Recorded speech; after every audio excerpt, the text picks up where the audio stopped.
Somos Gafa TV Online, desde Quito, Ecuador, para todo el mundo.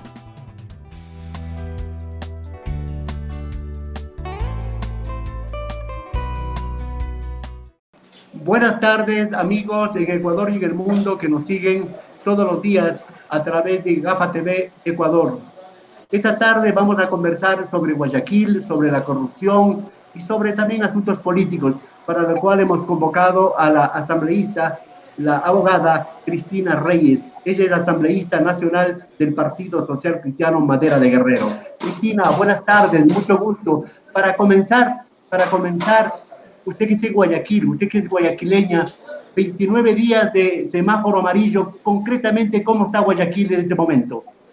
Buenas tardes, Fernando, Galo, a toda su audiencia. Les saludo desde Quito. Estoy yo en la capital de la República ya desde hace 2 semanas, pero claro, además de ser guayaquileña, el confinamiento lo viví en Guayaquil.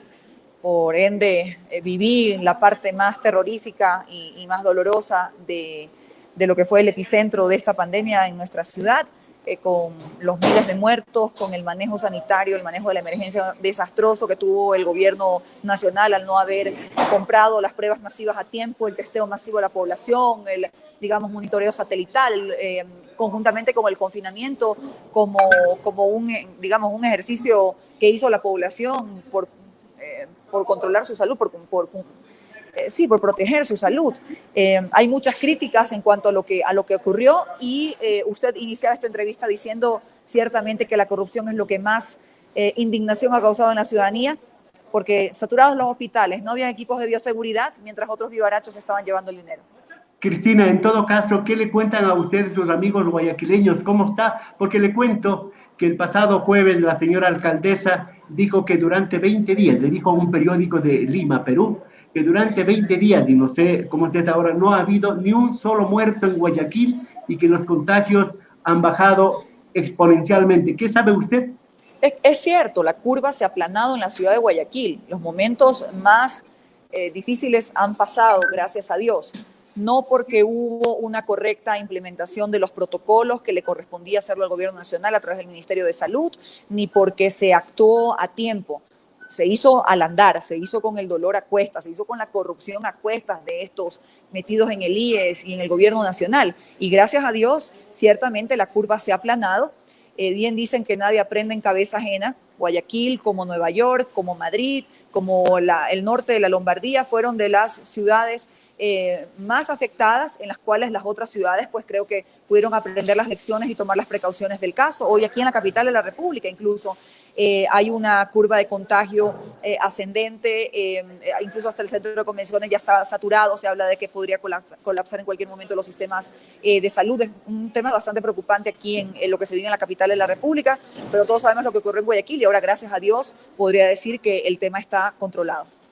La señora alcaldesa Cintia Viteri decía en ese mismo diálogo con el periódico El Expreso de Lima, Perú, que también se está combatiendo el hambre y ha hecho malabares. Cuéntenos de ese milagro de la alcaldesa, vamos a ver.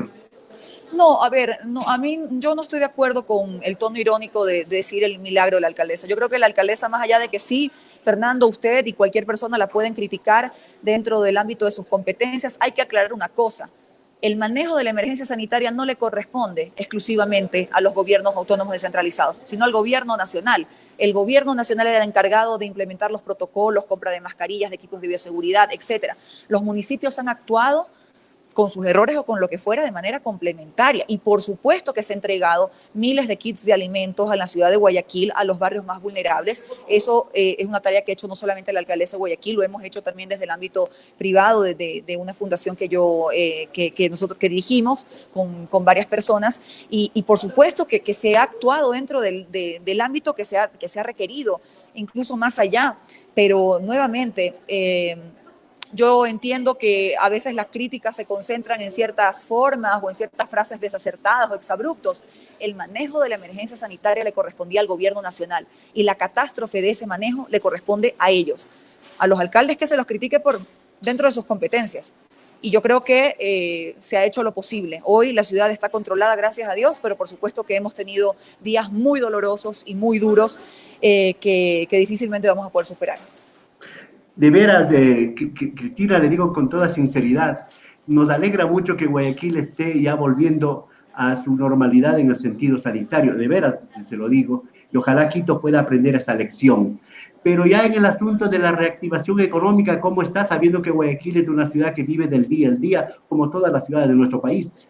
Bueno, yo creo que en esta pandemia se han profundizado mucho más las desigualdades y se han evidenciado más, se han visibilizado esas desigualdades entre quienes tuvieron la posibilidad de quedarse en casa y que tenían la gracia de tener un trabajo fijo, unos ingresos fijos y la posibilidad de tener una refrigeradora y una alacena llena, y entre quienes no, entre quienes tenían que sortear el peligro del contagio de una pandemia y salir a trabajar, a vender cualquier cosa para, como usted dice, el día a día. Según las cifras que nos reporta el ministro de Trabajo, se han perdido casi 200.000 empleos durante esta paralización del sector productivo. Y aquí también, nuevamente, entra el gobierno a jugar un rol preponderante al no haber existido medidas compensatorias de alivio financiero, créditos productivos a tiempo, medidas o políticas humanitarias de ayuda, de comida, barrios. Nosotros visitamos muchísimos barrios y aquí decían el gobierno ni ha aparecido por aquí, cuando eran personas sumamente pobres que obviamente viven del día a día. Entonces, aquí creo que también se puede ver el fracaso del modelo económico, que no ha intentado ir hacia el crecimiento, hacia la generación de empleo productivo y bueno, las consecuencias han sido nefastas. Falta mucho camino por andar, por supuesto, pero ahora, bueno, con el tema de la semaforización, poco a poco el comercio empieza a reactivarse con las medidas de bioseguridad, en los trabajos, en las oficinas también, con un cierto aforo, los restaurantes con un cierto aforo. Va a ser un proceso lento, también muy dificultoso y no exento de la complejidad de las pérdidas que esto ha significado para los comerciantes, las familias, los trabajadores, los empleadores. Estamos conversando esta tarde a través de GAFA TV Ecuador con la asambleísta nacional, la abogada Cristina Reyes, perdón, Cristina Reyes. En todo caso, hablando de modelos, si fracasó el modelo del presidente Moreno, también dice que fracasó el modelo exitoso de 30 años del Partido Social Cristiano. ¿Qué responde usted? Pero explíqueme usted por qué replica esa clase de frases que yo no comparto. Pues porque lamentablemente, no solo en el Ecuador, en el mundo, se ha desnudado muchísimas cosas con la pandemia, las desigualdades que usted decía, el sistema de salud y un sinnúmero de cosas. Yo no creo que... Se lo aclaro allí, usted habla del sistema de salud. El sistema de salud no es una competencia del municipio de Guayaquil. Las desigualdades, claro que hay desigualdades en el país entero, en el Ecuador entero. Y eso se ha evidenciado con esta pandemia. Pero el municipio de Guayaquil, como todos los municipios, tienen algunas competencias muy claramente establecidas en la Constitución: agua potable y alcantarillado, recolección de basura, temas recreativos, temas de educación que son complementarios y que el municipio ha trabajado por reconstruir escuelas, entregar tablets gratuitas, en fin, centros de convenciones, comercio, mercados, áreas recreativas, regeneración urbana. El municipio no ha fallado en eso. El municipio no ha fallado en eso, así que yo sí pido un poco más de reflexión a la hora de repetir frases que no contienen política económica de este país, y la ha manejado durante 14 años casi, el gobierno de la Revolución Ciudadana. Entonces, de que haya pobreza en el Ecuador no es para echarle la culpa a los municipios que yo creo que han aprovechado los recursos y los han estirado para que Guayaquil sea una ciudad con... por supuesto que hay que seguir trabajando, pero una ciudad moderna que como Nueva York, que como Madrid y que como también parte de Italia fue lastimosamente el epicentro de esta pandemia. Cristina, nada es perfecto y lo bueno es ser autocrítico, ¿ah? Hay que ser autocríticos para corregir aquello que esté mal, porque no creo que 30 años de administración social cristiana haya sido 100% perfecta. Hay que hacer una autocrítica y sí, en ese caso sí, hay que ser muy humildes, ¿ah? Sin duda, y nadie quita la humildad, pero tampoco se puede permitir la soberbia de algunos que quieren despreciar el trabajo arduo que se ha hecho durante años para rescatar una ciudad que estaba en la basura, que estaba administrada por ladrones, en las cuales no había servicios básicos, en las cuales, y usted me dirá, algunas partes de Guayaquil no tienen servicios básicos. Bueno, son invasiones que justamente el gobierno nacional no controló durante años. Ahí entran dirigentes políticos y demás que estuvieron vinculados a la Revolución Ciudadana y que permitieron que se extiendan cinturones de pobreza en los cuales el municipio está prácticamente incapacitado de ingresar porque no están legalizados legalizados esos terrenos. Sin embargo, se ha hecho un gran esfuerzo.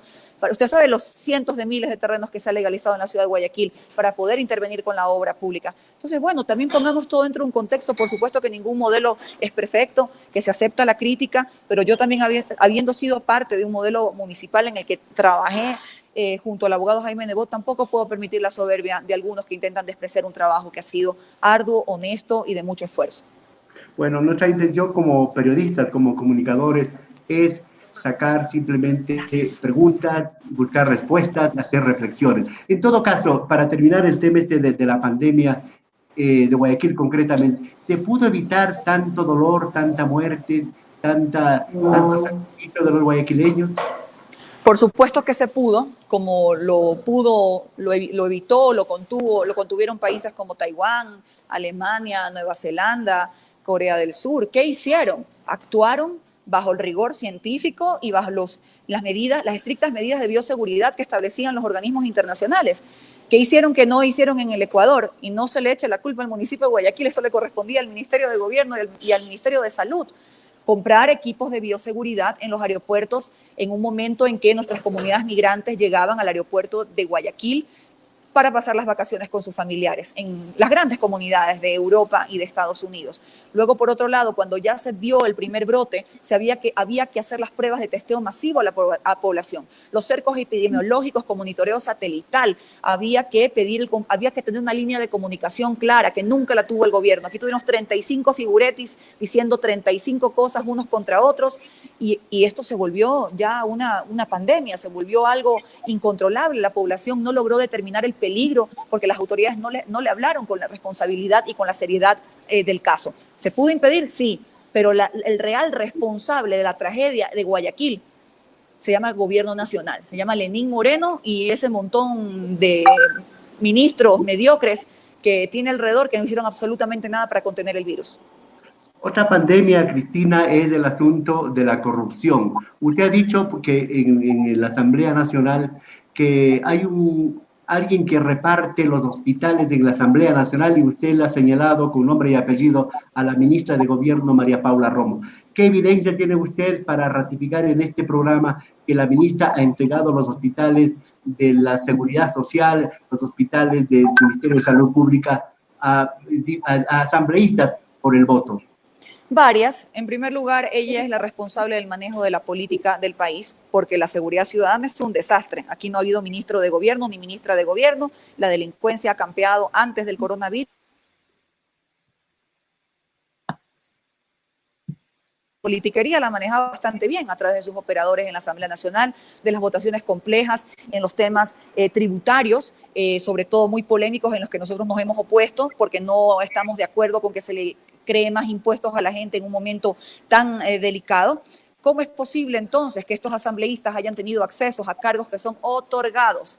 No se compran en un supermercado, no se entregan, no les llega a la cigüeña a dárselos, se los otorga alguien desde la línea política. Grandas era el delegado del presidente, emparentado con la señora Romo. Él es el que nombra al director del hospital, ese señor Loja que quiso comprar las mascarillas con un sobreprecio insultante a una empresa que vendía ceviches. Y a su vez ese es el que nombraba a los directores de hospitales. ¡Qué coincidencia! Todos, hay una gran parte que tienen vínculos, y esto reposa en reportajes periodísticos que le invito a leer, de la historia de Marlon Puertas, de Fernando Villavicencio, de la Comisión Anticorrupción, y además de esto, que la señora Romo, obviamente, como le hablo con la frontalidad que me caracteriza, simplemente dice que le muestren las pruebas, como si las pruebas fueran un papel o una factura. Las pruebas son de carne y hueso, nombres y apellidos, asambleístas vinculados a cargos que son otorgados por el gobierno nacional. Y algo adicional... Repita los nombres, Cristina, repita los nombres. Y le cuento que yo sí leo, gracias por la recomendación. No se lo tome a personal, que no le estoy insinuando. Correcto. Que no lo he leído. Estoy diciendo que allí reposan los nombres que usted me está reclamando, no tengo ahorita el reportaje, pero ya está en fiscalía, porque yo he oficiado a la fiscal general de la Nación. Asimismo, también le he oficiado a la fiscal general las andanzas del señor Andrés Romo, tío de la ministra de Gobierno, quien está intentando sobornar, pedir favores y demás en los hospitales del norte del país, de Carchi, de la provincia del Carchi y la provincia de Imbabura. He conversado con la doctora Rosas, una doctora que tuvo que renunciar por las presiones, que hoy teme por su vida. Hay unos audios que circulan en las redes sociales en donde se escucha al señor Romo pidiéndole que le adjudiquen un contrato a quienes ya saben, a los amigos y demás. ¿Qué puede decir la señora Romo al respecto de esto? Que tampoco sabía, que ella no maneja la política, que no forma parte de la mesa chica que toman las decisiones. Entonces, por favor, este país realmente tenemos que cambiar y decir las cosas como son. Ellos han administrado los recursos del país durante casi 4 años, y si le sumamos los 10 de sus anteriores compadres, serían 14. Y luego han manejado esta emergencia sanitaria de manera catastrófica. Entonces, ahora que asuman las consecuencias de que la ciudadanía está pidiendo que se castigue a los responsables, y nosotros desde la Asamblea también tenemos que hacer reformas legislativas para cambiar los controles y para endurecerlos. ¿La ministra Romo nunca llamó a los socialcristianos a pedir el voto, alguna cosa? Hay asambleístas que creo que tenemos dignidad, la dignidad de nuestro cargo. Debo acotar algo, que haya una interacción entre el Ejecutivo, que al final del día es colegislador, y los representantes de un parlamento en función a acuerdos que sean positivos para el país y a cambio de nada, no sería nada malo. Una conversación no tendría nada de malo. Aquí lo perverso, aquí lo pernicioso es que esas conversaciones y ese cabildeo de los votos ha sido a cambio de algo que está expresamente prohibido para los legisladores. Nosotros no podemos percibir, para eso tenemos una remuneración que considero está demasiado bien pagada, que lo pagan los ecuatorianos, como para que estén percibiendo, como prohíbe la Constitución, cargos públicos, gestionando recursos, recibiendo prebendas y todo lo que estos pues reportajes periodísticos han evidenciado y que tiene la justicia que llevar adelante para sancionar con rigurosidad no solamente a los legisladores, sino también a los repartidores. Y en este caso, a la repartidora, que es la señora María Paula Romo. Lamentablemente, esta historia es una historia vieja en nuestro país y no se corrige. Desde que yo tengo uso de razón y hago periodismo, y mucho antes se ha visto todo eso. En todo caso, ¿se está madurando, cocinando un juicio político, alguna cosa para la ministra? Mire, sí, pero también aquí viene el círculo vicioso. ¿Quién controla los votos de la Asamblea Nacional? Y debo decirle, ya hubo un juicio político que se archivó, que primero tuvimos que hacer malabares para que salga del cajón del presidente de la Asamblea Nacional desde la directiva de la Asamblea de la que soy parte. Insistimos y demás. Este juicio político lo planteó, exactamente, lo planteó el asambleísta Roberto Gómez y la asambleísta Lourdes Cuesta. ¿En qué terminó? Archivado en la Comisión de Fiscalización y persiguiéndolos, no se imagina de qué forma estos dos legisladores por haber planteado estas irregularidades en contra de la ministra. El tema del tío de la señora Romo, ya lo planteó mi colega, Javier Cadena, que es oriundo de la provincia del Carchi, en la Comisión de Fiscalización. ¿Sabe qué pasó? Nada. Quedó ahí encajonado. Por eso le he pedido a la fiscal que actúe. Entonces, mientras tengamos estos tentáculos y mientras tengamos comprometida la voluntad de ciertos legisladores, que sabemos que no ha sido gratis, y la señora Romo se equivoca en decir, no son todos, no somos todos, algunos tenemos la entereza y la dignidad de poder denunciar estas cosas, pero sí hay un grupo que claramente está actuando de manera ilegal y que la Fiscalía debe determinar esas responsabilidades. En todo caso, podríamos decir que la corrupción ha contagiado bastante a la Asamblea Nacional. Hay un tema, Cristina, el asunto de un coidario suyo, al menos en las elecciones últimas, de Carlos Luis Morales. ¿Qué vio el Partido Social Cristiano, aparte de ser un buen arquero y todo eso, al señor Morales, que ahora están lamentando y ustedes le piden la renuncia y con eso quieren salvar el cuerpo? Aquí nadie quiere salvar el cuerpo, aquí se pone el cuerpo frente a las balas y frente a denuncias que claramente reflejan actos anómalos, irregulares y que son impresentables, vengan de quien venga. Y hemos sido los primeros en exigirle al prefecto que renuncie y al no querer hacerlo, de pedir a la fiscal que intervenga. La fiscal ha intervenido. Es absolutamente impresentable que el prefecto de la provincia del Guayas, con los valores que caracteriza a la provincia del Guayas, tenga un grillete, y por eso se ha iniciado un proceso de destitución. Aquí no salimos ni a alcahuetear, ni a solapar, ni como hace este gobierno, a felicitar en público, a repartir otro carguito, a decir muy bien Paul Granda, muy bien Alexandra Ocles, muy bien María Paula, muy bien Roldán, cuando se les agarra con las manos en la masa y en la evidencia de las irregularidades. Aquí hemos actuado y claro, usted también hace una reflexión política interesante que a lo mejor será para otro momento de discusión respecto a las postulaciones, a las nominaciones, a las personas que te van a representar. En fin, podríamos sin duda discutirla, pero lo cierto es que se hizo y que hoy estamos enfrentando o está enfrentando el prefecto de la provincia de La Guaira es una situación realmente vergonzosa, impresentable y que por lo menos a lo que nos corresponde a nosotros la hemos denunciado, la hemos condenado y hemos exigido que se activen los mecanismos institucionales para destituir a este prefecto. El pueblo de Guayas elige, pero el Partido Social Cristiano escoge, ¿verdad? Escoge periodistas, escoge deportistas, escoge reinas, escoge faranduleros. Bueno, habrá tema para largo, ¿sí? Un momentito, me parece que esa generalización también es bastante incompleta e imprecisa, porque hay cuadros en nuestro partido sumamente brillantes, con credenciales académicas y profesionales. Entonces tendrá usted que decir si lo está diciendo por mí, porque yo también fui reina de belleza en una pequeña etapa de mi juventud, pero eso no me ha definido. Soy una profesional de muchos años de experiencia y con una carrera política. Entonces a mí me parece que hay que sí tener un poquito de tino a la hora de referir los comentarios, porque también la discriminación puede estar presente. Aquí hay un error y ese error se ha asumido con la frontalidad y la rigurosidad del caso. Pero esa generalización yo no la puedo aceptar porque en mi partido hay cuadros de personas muy valiosas que creo que estamos haciendo un trabajo honesto y responsable por el país. Para terminar, no era una alusión personal, pues cuando le presenté como abogada, como poeta, y usted tiene 13 años en política, desde el 2017 como asambleísta constituyente Montecristi, luego en el 2009 usted fue concejal del municipio de Guayaquil, luego renunció para ser asambleísta en el 2013 y luego sigue siendo asambleísta, que lamentablemente no podrá ser, dirá usted, los socialcristianos, mucha gente, no podrá ser reelecta, ¿verdad? Porque la ley no lo permite. Un poquito para terminar, así nadie nos escucha, ¿el abogado Neos va a ser candidato? Díganos, por favor.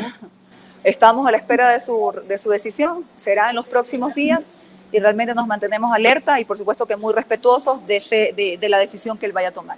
Obviamente estamos convencidos que él es una persona preparada, brillante, que ha demostrado en su capacidad administrativa, liderazgo, carácter para sacar adelante al país, pero estamos a la espera de esa decisión. Abogada, hay una pregunta de nuestros seguidores. Dicen, la Asamblea, ¿por qué no se preocupó por las personas que no producieron en la pandemia? ¿Por qué no se pensó en que prácticamente están quebrados? ¿Por qué no se pensó en sugerirle a los bancos de que ayuden a los que están con deudas? Porque, a ver, un poco también imprecisa ese comentario, pero comprendo que hay una rabia profunda hacia la actuación de muchos legisladores. A ver, desde la parte individual, lo que a mí me compete, pues nosotros con la fundación que tenemos hemos entregado miles de kits de alimentos en la ciudad de Guayaquil y otras provincias de la costa ecuatoriana, sobre todo las que fueron más afectadas. En el tema de los bancos, fuimos uno de los primeros asambleístas que salió a pedir que haya la moratoria. Que haya una moratoria, que haya una suspensión, porque obviamente se iban a paralizar las actividades económicas, productivas, las actividades profesionales de los ecuatorianos. Pero eso no es una competencia que tiene la Asamblea Nacional. Yo sé que a veces nos piden, hagan obra. Nosotros no podemos hacer obra, nosotros no administramos recursos públicos, nosotros no tenemos recursos para hacer eso. Lo tiene que hacer el gobierno nacional. El tema que usted habla de las tasas de interés o del manejo de la banca, la supervisión la hace la Superintendencia de Bancos y la Junta Monetaria y Financiera. Se supone que esta ley que ha mandado el gobierno dicen de que habrán ciertos créditos preferenciales desde la banca pública y que también algunos estímulos para que la banca privada entregue créditos a la gente. Amanecerá y veremos. Amanecerá y veremos. Pero esto es un poco de lo que nosotros podemos manejar y trabajar dentro del ámbito de nuestras competencias. Muchas gracias. Regálenos un minuto. Tengo solo 2 preguntas, nada más. En confianza, el abogado Nebot no le aló un poquito la oreja a la abogada Cintia Viteri por algunas cositas que hubo al principio de la pandemia en Guayaquil. Es que me parece un comentario muy machista. Nadie tiene que darle la oreja a una autoridad electa. La autoridad electa tiene que reflexionar sobre, sí, las críticas que se puedan dar, saber si ha actuado bien o mal, se debe asumir. Podía haber hablado a un hombre también, podía haber hablado a un hombre. No, si era alcalde. no creo que el abogado le tenga que dar la oreja a nadie. No somos niños de escuela. Aquí las autoridades electas y la abogada figurativos, ¿no? La doctora Viteri tiene la suficiente capacidad para explicar a la gente lo que ha hecho, en lo que a lo mejor se haya podido equivocar y cuáles son sus planes y su visión para la ciudad. Lo lindo, ¿sabe cuál es?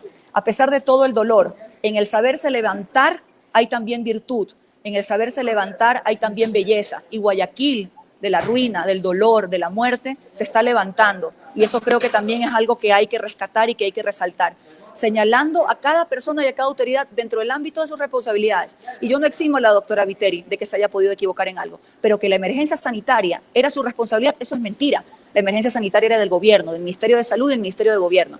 Así que los que cometieron los errores que originaron las miles de muertes en la ciudad de Guayaquil tienen otros nombres y hay que señalarlos a ellos. Vamos terminando la era.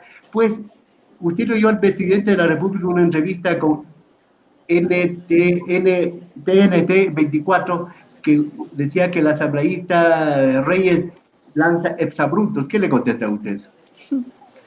¿Qué se le puede decir a un mitómano profesional? Realmente el de los exabruptos, el país sabe quién es el de los exabruptos, el que habla de los niñitos, monitos, vendedores de cola y que esos son emprendedores, o dice que los médicos se alegran cada vez que determinan o detectan un paciente con cáncer. ¿Qué se puede esperar de una persona así? Yo simplemente le he documentado y le he evidenciado cuáles son los actos de corrupción que se han hecho en su gobierno y bien dicen que el mentiroso cuando se ve descubierto o se enoja o se hace la víctima. ¿Cuál es el futuro político y poético de la asambleísta Reyes? Bueno, poético, creo que ha sido un periodo bastante turbulento del que han salido algunas poesías que espero presentar ya en una próxima obra, en los próximos años, porque hace apenas 2 presenté una en la capital de la República, y el político, el que la gente disponga. Yo estaré donde la gente quiera que esté. He participado ya en algunas elecciones, este es mi último periodo legislativo, y creo que lo he trabajado con frontalidad, con responsabilidad, y el futuro se determinará. Ahora mismo creo que después de todo lo que nos ha pasado, vivimos el día a día con más alegría y con más emoción. ¿Poesía lírica o épica, Cristina? De todo, hay de todo, hasta románticas también, hasta política. Mucho gusto y muchas gracias a la Gracias. presidenta del Partido Social Cristiano, Cristina Reyes, que ha comparecido esta tarde con GAFA TV Ecuador para el Ecuador y el mundo. Muy amable, Cristina. Mucho gusto. Gracias, Fernando. Gracias, señores, gracias. Nos vemos mañana en otro diálogo importante para reflexionar, pensar y generar un propio criterio y un propio concepto. Cristina, mucho gusto. Hasta luego. Gracias, hasta luego. Muchas gracias.